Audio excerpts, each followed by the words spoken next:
Now residing with my parents, the realization hit me hard. My marriage, once believed to bring happiness, had only been a facade. My husband, whom I trusted, turned out to be using me, and I felt betrayed by my in-laws, the mother and son duo. Oblivious to their own naivety, seemed oblivious to the practicalities of life. Faced with the threat of being kicked out, I questioned the essence of being a family with such people. The decision was clear. I needed to take charge. Swiftly reaching out to everyone, I initiated preparations for the next chapter of my life. As for the household items, I arranged for a service to pick them up. The following day, furniture and appliances were taken away, prompting a panicked response from my husband. I am Michelle Thompson, a 35-year-old woman who has been working from home since college. Despite a monthly commute, I am a full-time employee, thanks to the accommodating nature of my company. A motorcycle accident during my college years left my legs disabled, confining me to a wheelchair. Despite ongoing rehabilitation efforts, the prospect of improvement remained bleak. Embracing my condition, I had initially resigned to the idea of lifelong singleness. However, a blind date arranged by friends reintroduced the desire for companionship. I met Ken, my now husband, who, despite being 5 years my senior, exuded youthful energy. His straightforward demeanor, though bordering on rudeness, intrigued me. Ken's genuine curiosity about my life in a wheelchair set him apart, and I appreciated his unfiltered interest. Despite societal norms, his bold inquiries made me feel seen and understood. As we continued dating, I convinced myself that happiness awaited me with Ken. Blinded by the prospect of a lasting connection, I eagerly accepted his proposal after just 6 months of dating. Immediately after our marriage, things took an unexpected turn. Ken and I decided to move into my standalone house, which, despite being a rental, was relatively pricey but exceptionally wheelchair-friendly. It seemed the previous tenant had made the place more accessible, and Ken appreciated the spaciousness. Since I spent a lot of time at home, I naturally took on most of the housework. Occasionally, when I asked Ken for help, he would dismissively claim exhaustion, refusing to lift a finger or assist me in the bath. Despite managing on my own, bathing took longer, and I reminisced about the days when a caregiver visited twice a week to help. Frustrations mounted as Ken neglected to put away bath items, making the process even more time-consuming. Pleas for understanding fell on deaf ears, as Ken failed to recognize the house's design catered to my needs. It became evident that Ken's initial attraction had been to the house, appliances, and my ability to handle chores despite my disability. His unemployment and nightly partying further strained our relationship. While the realization was heart-wrenching, I clung to the notion that our marriage must have some love to it. Financial issues crept in, with Ken increasingly relying on me for money. Seeking advice from his mother only brought biased support, leaving me feeling lost without any family to turn to. Friends dismissed my concerns, emphasizing Ken's facade. Ken's unpredictable behavior, fueled by alcohol, pushed me to my limits. I grappled with the dilemma of enduring the situation or facing a solitary future. Just as the idea of divorce started to gain prominence, Ken unexpectedly proposed living with his parents. Stunned, I learned he intended for them to move into our place. While I understood the desire to be near aging parents, their good health made the proposition perplexing. I couldn't comprehend why Ken's parents were considering moving from their own home to ours. Did they genuinely need to stay here? With 4 people in the house, it would be cramped, and given that I work from home, it would be quite inconvenient. "You're always thinking about yourself, huh? I never thought you were this selfish," Ken accused. "I'm just questioning why they need to move here when they have their own place. Our home is more spacious, modern, and equipped with all the conveniences. Besides, it's designed to be accessible for elders. If Ken's parents move in, I'd have to be on my toes during work hours. While Ken is rarely home, his retired parents would likely be around a lot. Sharing the bathroom and kitchen? I'm slower than most people, and I can foresee the challenges of such a living situation. Can I have some time to think?" "You better hurry up. We don't have much time," Ken retorted. Despite his claim of limited time, Ken wasted no time.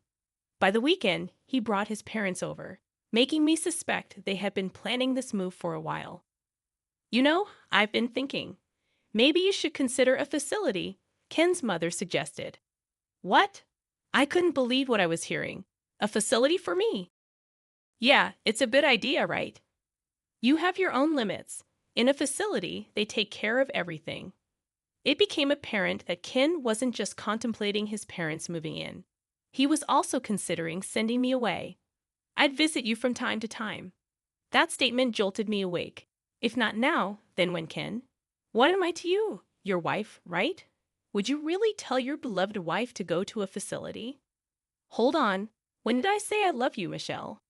Ken's words flushed my face with anger. This guy, Ken, was using me. Wasn't it my fault for letting it get to this point?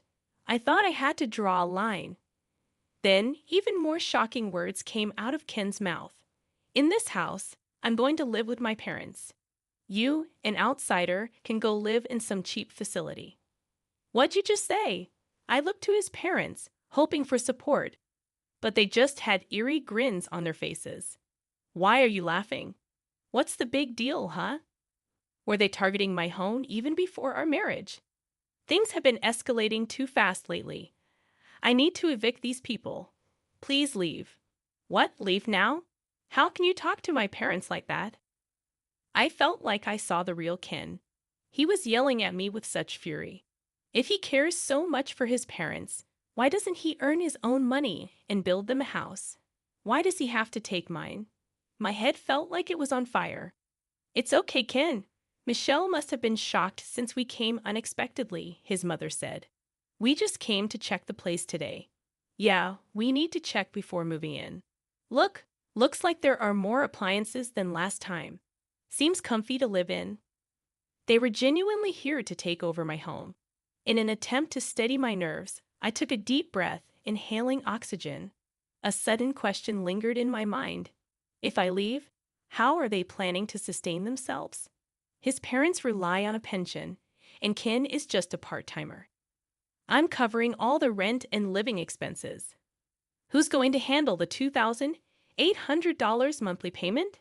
Do his parents assume Ken is covering the living expenses? Disregarding my concerns, his parents cheerfully departed, with Ken following suit. I'm going to stay at my parents' tonight. Hold on, we need to talk. There's nothing to talk about. I, the man of the house, have decided. I won't change my mind. Left alone in shock, I couldn't linger in that state. I promptly contacted a real estate agent I knew. When Ken returned the next day, he saw the organized belongings and chuckled. Oh, started packing. Found a place to move to already? Yes, I have. Ken appeared genuinely surprised by my swift response. And here's the card of a divorce lawyer. Here you go, Ken. From now on, let's communicate through the lawyer. A divorce? Why? If you're kicking me out, there's no point in being married anymore, right? Ken looked as if he had been hit by a ton of bricks. He hadn't anticipated my swift mention of divorce. You can't live without me, right? I don't understand what you mean. Who else would marry you? I can live on my own, but you said you wanted to get married. It was at this moment that I realized how arrogant and overconfident Ken had been. He approached me assuming I was a lonely, disabled single woman. I'm independent, have money, and never struggle with my living. Plus, I stay home all the time, so I handle all the chores for him. I'm the ideal woman. Money keeps coming in even if he doesn't work. He thought I wouldn't leave because I couldn't find anyone else. That's why he was shocked when I casually brought up divorce. Why? You know, if you divorce me, you might be single for the rest of your life. Well, if it means living a married life with you, I'd rather be single forever. Whether I spend the rest of my life alone isn't for you to decide. The typically submissive me was now fighting back, and he was getting flustered. I could tell that Ken was panicking.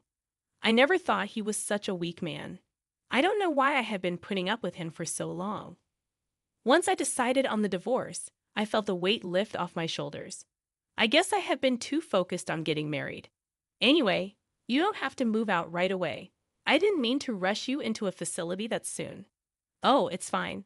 I'll do as you wish. Don't worry. You won't find a place that fast. Think it over, okay? I've already secured a place, so it's all right. What? Wait a minute. Isn't this too soon? Observing Ken's shifting attitudes, from smugness to panic, only heightened my irritation. Calmly, I explained, the facility staff are informed and know about my situation, so everything's fine. Wait, when did you even set all this up? Were you preparing all along? Ken questioned. Yes, even before I met you. In fact, I had been considering my retirement and had an eye on a particular facility, more like a condo. After an injury during my hospital stay, I delved into various investment books, diversifying my investments between my salary and my parents' inheritance. The facility I had my eye on, I had already purchased and had been renting it out for income. I never mentioned this to Ken. It's my hidden asset. We don't need to get a divorce. I get it. You can stay here. Let's live with my parents. Do you not get it? Why would I ever do that? He seemed pretty dense. Even after bringing up divorce, he still believed he was the only one for me. Sorry, but my mind's made up. What's your problem? You're so selfish. If you come crying back later, it's not my problem. I won't be, so don't worry. Ken fell silent, deep in thought, for what seemed like hours. During that time, I started packing up my things. Then I heard Ken making a phone call, likely talking to his parents. It seemed pathetic, relying on them for such decisions. Eventually, Ken approached me. Fine, we'll get a divorce. Just leave quickly. Ken said begrudgingly, perhaps realizing he might miss having me around like a housemaid. But he probably thought that living with his parents would save him from household chores. He has a house, and it's fully furnished. No issues for daily life, at least for now. With that thought, he headed back to his parents' home. I'm going to talk to my folks about what's next. Get ready to move out quickly. Yes, I'll do that. I finished moving all my stuff within a week, and during that time, Ken never showed up. We met again a day after the move was done, as I was trying to start my new life in my new house. Ken called me outside and said, "Hey, what's going on? This place is almost empty. Where are the appliances?" I had a service pick up those items for me. I called the service the next day and had them collect all the furniture and appliances. My husband became agitated and started grumbling. Not only Ken, but also his parents were there. All the appliances here were bought by me. They are all from when I was single. The only thing that's yours is right there.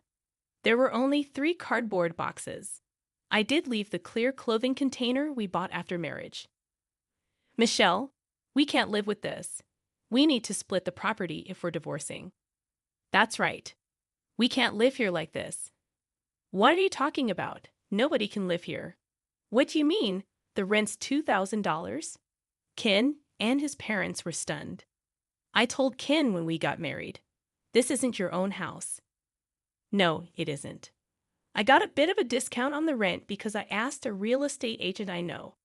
If I move out, the rent will go up even more, given that this is a property with disability access, and I've already received several inquiries from people with the same concerns.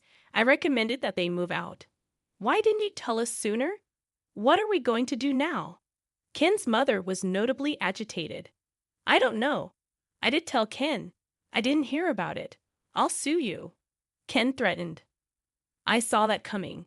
Honestly, from an outsider's perspective, it might look like I selfishly got a divorce, broke the lease, and took all the furniture and appliances. But I was sure you can sue. But do you even have the money for it? Ken's face twisted. He couldn't afford a lawyer, even if by some miracle he could. I have an ace up my sleeve. I showed them some pictures. When did you take these? The pictures showed Ken gambling and womanizing. I spent my money on this. I'm ready to use these in court, Ken. What the hell? I thought everything was going well. His parents were particularly agitated. What's going on? Then suddenly, Ken started to apologize. I'm sorry. Please come back. I need you, Michelle. You're the one who kicked me out. We're already divorced. So what are you talking about? Besides, you don't love me, do you? If that's the case, I'll just leave then. This time, even Ken's parents began to apologize next to him. We don't have a place to live anymore. That was a shock. What do you mean? Our house got foreclosed on.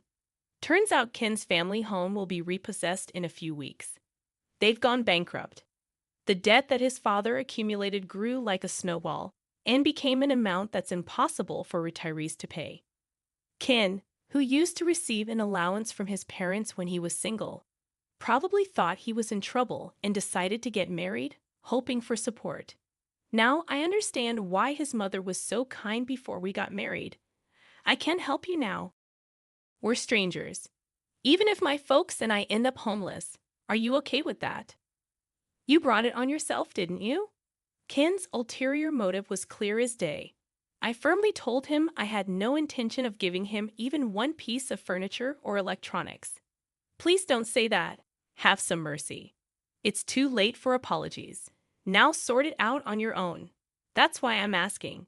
I can't sort it out.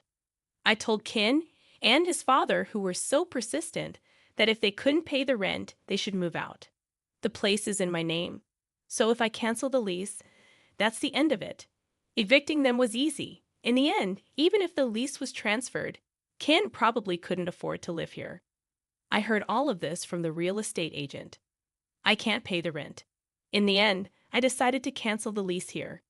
I no longer need this place, and since the divorce is final, everything is over. I somehow kicked out the stunned family of 3 and locked the door. What are we going to do now? I can move into a facility. Goodbye. Facilities like that probably have no freedom and are the worst, right? Good luck in that crappy environment. Maybe Ken felt unsatisfied, not having the last word because he spat out those bitter words. I ignored Ken and his parents and left the scene. But Ken wasn't going to stay put. A few days later, he showed up at the facility where I had moved. Hey, what's this about? Looking at the facility where I was, Ken looked like he was about to faint. It's not a crappy environment at all. It's a luxury facility worth $1 million. I had saved up money, and with the earnings from my investments, I bought this place. The previous occupant had left at the perfect time, so I was able to move in immediately. With the sale of my house and some extra income, I still had plenty left over. This facility is top-notch, with doctors and helpers on site. The floor plan is just like an apartment, with plenty of privacy. The room is a 3-bedroom, so families can live together. There are even couples and families living here. I can call a helper with the push of a button, and there's assisted bathing every day. I originally thought of this as my final residence, but I'm glad I made the move. You had this much money then? Why? I really don't want you coming all the way here. We're strangers now. Please leave. Then Ken suddenly started acting all sweet toward me. Honestly, it's creepy. Can't you just let me live here? What are you talking about? That's impossible. We're divorced. Face reality. That's why. Let's get remarried. I'm living in a motel now. Isn't that pitiful? I can't get a job because I don't have an address at the motel. He's such a smooth talker. He seems to have quickly abandoned his own parents. In the end, he only thinks about himself. Why don't you take a look in the mirror? You look pathetic, living off your parents at your age, becoming a freeloader after marriage, and now begging on the streets. Ken's face turned bright red. You're not ashamed to be clinging to your ex-wife. Look, everyone's watching, aren't they? Residents peeking from their balconies were watching. Actually, I had asked them in advance to look out if my ex-husband came to visit. I thought Ken would surely come looking for me at least once, either to gloat over my miserable state in the facility or to beg. The residents were very cooperative. They purposely looked at Ken with pity. It's like a real-life drama. I want to applaud them. Ken finally noticed the stares and seemed to realize how embarrassing he was being. I won't ask any more. With a pale face, he muttered those words and disappeared. I don't think he'll come here anymore. Later, when I went out, I ran into my mother-in-law working at a supermarket checkout. My father-in-law was a janitor, and my mother-in-law was a cashier. As soon as my mother-in-law spotted me, she turned her face and tried to hide. She was being scolded by a young employee for her attitude. Ken was apparently introduced to a job by someone he met at the motel cafe and was being exploited at a very low-paying job site. I frequently host home parties and live happily every day with people from the same facility. I also became good friends with other wheelchair users. If I had known such a community existed, I would have moved here sooner. I found the time to attend physical therapy sessions. My current goal is to get my legs moving on my own. I lead a fulfilling life both at work and in private.